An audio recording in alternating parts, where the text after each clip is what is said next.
महत्त्वाची बातमी, सर्वसामान्यांना महागाईची झळ बसतीये। घरगुती सिलेंडरच्या दरामध्ये पुन्हा वाढ झाली आहे। घरगुती सिलेंडरच्या दरामध्ये 29 रुपयांनी वाढ झाली आहे। मुंबईत घरगुती सिलेंडरचे दर 941 रुपये 50 पैशांवर आले।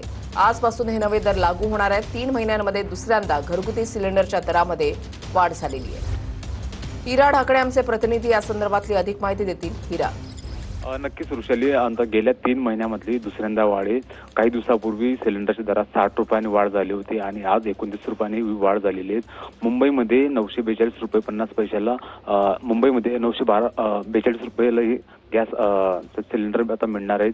सातत्याने पेट्रोल डिझेलच्या किमती वाढत आहेत आणि ही आंतरराष्ट्रीय बाजारामध्ये रुपयाचा अवमूल्यन आणि ही डॉलर हा मजबूत होतो, त्याचा परिणाम हा सातत्याने आपल्याला पाहायला मिळतोय।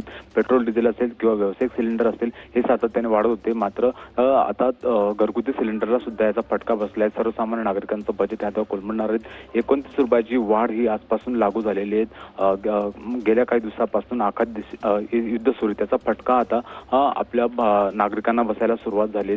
गॅस संपूर्ण गॅस व्यावसायिक गॅस असेल किंवा CNG असेल किंवा PNG असेल याच्या सुद्धा दरात सुद्धा वाढ झालेली आहे। 29 रुपयाची मोठी वाढ ही झालेली आहे। 42.2 किलोचा जो सिलेंडर असतो त्याच्यामध्ये ही वाढ।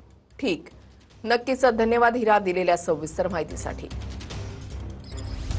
घरगुती सिलेंडरच्या दरामध्ये 29 रुपयांनी वाढ झालेली आहे। 3 महिन्यामध्ये ही दुसऱ्यांदा वाढ झालेली आहे आणि आजपासून हे नवे दर लागू होणार आहेत। त्याच्यामुळे गृहिणींचं बजेट, सर्वसामान्यांचं बजेट हे चांगलंच कोलमडणार आहे। महागाईची झळ बसू लागली आहे। घरगुती सिलेंडरच्या दरामध्ये 3 महिन्यामध्ये ही दुसऱ्यांदा दरवाढ।